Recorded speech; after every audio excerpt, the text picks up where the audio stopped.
ನಮಸ್ತೆ.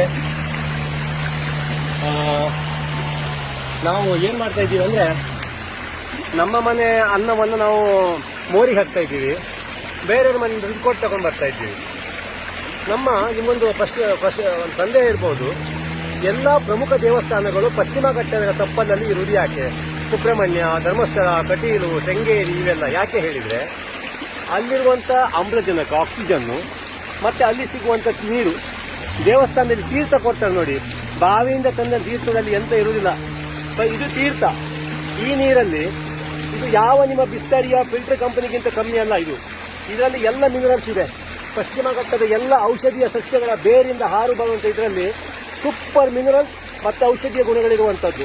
ಈ ನೀರನ್ನು ಕುಡಿದ್ರೆ ನಿಮಗೆ ಶೀತ, ಕೆಮ್ಮ, ಜ್ವರ ಬಿಡಿ, ನಿಮ್ಮ ಯಾವ ಕಾಯಿಲೆಯೂ ಬರುವುದಿಲ್ಲ. ಆದರೆ ನಾವೇನು ಮಾಡ್ತಾ ಇದ್ದೀವಿ, ಇವತ್ತು ಪಶ್ಚಿಮ ಘಟ್ಟವನ್ನು JCB ಹಾಕಿ ಅಗಿತಾ ಇದ್ದೀವಿ. ನದಿ ಮೂಲಕ್ಕೆಲ್ಲ ಹೋಗಿ ಮೋಜು ಮಸ್ತಿ ಮಾಡಿ ಸಾರಾಯಿ ಬಾಟ್ಲಿಯನ್ನು ಬಿಸಾಕ್ತಾ ಇದ್ದೀವಿ, ಪ್ಲಾಸ್ಟಿಕ್ಕನ್ನು ನದಿ ಮೂಲಕ ಬಿಸಾಕ್ತಾ ಇದ್ದೀವಿ, ಮತ್ತು ನಗರದ ಡ್ರೈನೇಜನ್ನು ನದಿಗೆ ಬಿಡ್ತಾ ಇದ್ದೀವಿ.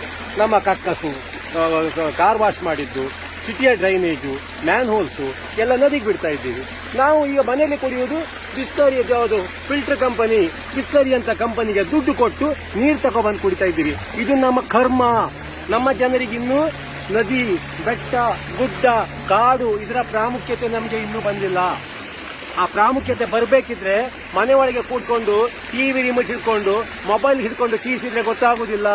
ಪಶ್ಚಿಮ ಘಟ್ಟಕ್ಕೆ ಬನ್ನಿ, ಗಿಡ ನಡಿ, ಅಲ್ಲಿರುವಂಥ ನದಿಯ ನೀರನ್ನು ಒಮ್ಮೆ ಟೇಸ್ಟ್ ಮಾಡಿ ನೋಡಿ. ಆಗ ಕಾರ್ಪೊರೇಷನ್ ನಲ್ಲಿಯಲ್ಲಿರುವ ನೀರಿನ ಗುಣಮಟ್ಟ ಒಳ್ಳೆಯದೋ, ಇಲ್ಲ ನೀವು 20 ರೂಪಾಯಿ ಕೊಟ್ಟು ಪೇಟೆಯಲ್ಲಿ ತಗೊಂಡು ಬರ್ತಕ್ಕಂಥ ನೀರಿನ ಗುಣಮಟ್ಟ ಒಳ್ಳೆಯದಾ, ಇಲ್ಲ ಈ ನೀರಿನ ಗುಣಮಟ್ಟ ಒಳ್ಳೆಯದಂತ ಗೊತ್ತಾಗತ್ತೆ. ಒಮ್ಮೆ ಟೇಸ್ಟ್ ಮಾಡಿ. ಈ ನೀರನ್ನು ಹೀಗೆ ಉಳಿಸ್ಕೊಂಡ್ರೆ, ಈ ಕಾಡನ್ನು ಉಳಿಸ್ಕೊಂಡ್ರೆ, ಕಾಡು ಉಳಿದ್ರೆ ನೋಡಿ, ಮಳೆ ನಿಂತರೂ ಕೂಡ ಈ ನೀರು ಬರುತ್ತೆ. ಎಲ್ಲಿ ಹೇಳಿದ್ರೆ, ಈ ಮರದ ಬೇರಿನ ನೀರು ಶೇಖರವಾಗಿರುವಂಥ ನೀರು, ಈ ಕಾಡಿನಲ್ಲಿ ಶೇಖರ ಆಗಿರುವಂಥ ಅಂತರ್ಜಲ. ಕಾಡು ಉಳಿದ್ರೆ ನೀರು ಉಳಿಯುತ್ತೆ, ನೀರು ಉಳಿದ್ರೆ ನದಿ ಹಳ್ಳ ಹುಟ್ಟತ್ತೆ, ಹಳ್ಳ ಇದ್ರೆ ತೊರೆಯಾಗಿ, ನದಿಯಾಗಿ, ಸಮುದ್ರ ಸೇರುತ್ತೆ. ನಮಗೆಲ್ಲ ಕುಡಿಯೋಕ್ಕೂ ನೀರು ಸಿಗತ್ತೆ, ಪ್ರಾಣಿ ಪಕ್ಷಿಗಳಿಗೂ ನೀರು ಸಿಗತ್ತೆ. ಕಾಡು ನಾಶ ಆದರೆ ನದಿಯೂ ಇಲ್ಲ, ಏನೂ ಇಲ್ಲ. ಮತ್ತೆ ನಾವು ಬೋರ್ವೆಲ್ ತೊಡ್ಕೊಂಡು ನೀರಿಗೆ 1000 ಫೀಟು, 2000 ಫೀಟು, 3000 ಫೀಟು ಅಡಿಗೆ ಹೋಗ್ಬೇಕು. ಇನ್ನಾದರೂ ಸ್ವಲ್ಪ ನಮ್ಮ ಸುತ್ತಮುತ್ತಲಿರೋ 4 ಗಿಡ, ಮನೆ ಸುತ್ತ ಗಿಡ ನೋಡುವುದು, ಪಶ್ಚಿಮ ಘಟ್ಟ ರಕ್ಷಣೆ ಮಾಡುವುದು, ಶೋಲಾ ಅರಣ್ಯ ರಕ್ಷಣೆ ಮಾಡುವುದು, ಅದು ನಮಗೆ ನಿಮಗೆ ಅಂತಲ್ಲ, ನಮ್ಮ ಮುಂದಿನ ಮಕ್ಕಳಿಗೆ, ಮುಂದಿನ ಜನಾಂಗಕ್ಕಾದರೂ ಒಂದಿಷ್ಟು ಕಾಡು ಉಳಿಸಿ ಹೋಗೋಣ ಎನ್ನುವಂಥದ್ದು ನನ್ನ ಮನವಿ. ನನ್ನ ಮಾತ್ರ ಅಲ್ಲ, ನಿಮ್ಮ ಕರ್ತವ್ಯ ಕೂಡ. Thank you.